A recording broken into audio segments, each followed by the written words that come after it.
പ്രഭാഷകൻ 16:1 ദൈവഭയമില്ലാത്ത പുത്രരിൽ ആനന്ദിക്കരുതേ. ദൈവഭയമില്ലാത്ത പുത്രരിൽ ആനന്ദിക്കരുതേ. ദൈവഭയമില്ലാത്ത പുത്രരിൽ, മക്കളിൽ ആനന്ദിക്കരുത്. അവർക്ക് എന്താണ് ഗുണം എന്തൊക്കെ ഉണ്ടെന്ന് പറഞ്ഞാലും, ആകാശം മുട്ട സൗന്ദര്യമുണ്ടെങ്കിലും ഈ ലോകത്തെ കീഴടക്കുന്ന കയ്യൂക്കും കാര്യപ്രാപ്തി ഉണ്ടെങ്കിലും നിന്റെ കുഞ്ഞുങ്ങളിൽ ദൈവഭയം ഇല്ലെങ്കിൽ നീ ആനന്ദിക്കരുത്. നിന്റെ ആനന്ദം നിന്റെ കുഞ്ഞിലെ, നിന്റെ മകനിലെ, നിന്റെ മകളിലെ ദൈവഭയമായിരിക്കണം. അവൻ്റെ ഉള്ളുകൊണ്ട് ദൈവത്തെ വിളിക്കുന്നത് കുഞ്ഞുനാൾ തൊട്ട് അവനെ ദൈവോന്മുഖനായി വളർത്താൻ പറ്റിയാൽ കയ്യിലൊന്നുമില്ലെങ്കിലും കനകമാണിക്യമില്ലെങ്കിലും നിനക്ക് സന്തോഷിക്കാം.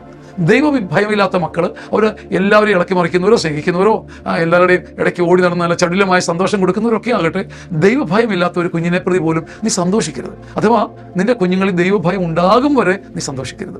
അതൊരു വലിയ നിയമമാണ്. മറ്റെന്തിനേക്കാളും എങ്ങനെങ്കിലും നമ്മൾ മരുന്ന് കുത്തിവെച്ച് ഒരു രോഗിയെ രക്ഷപ്പെടുത്തുന്ന പോലെ നിന്റെ കുഞ്ഞിൽ ഏത് വിധേനയും ദൈവഭയം ജനിപ്പിക്കാൻ കഴിഞ്ഞാൽ അതാണ് നിന്റെ ആനന്ദം. ദൈവഭയമില്ലാത്ത മക്കളെ പ്രതി നീ ഒരിക്കലും ആനന്ദിക്കരുത്. അവരെ പ്രതി കരയാനും പരിതപിക്കാനും അനുതപിക്കാനും പരിഹാരം ചെയ്യാനും നമുക്ക് കഴിയട്ടെ. ആമേൻ.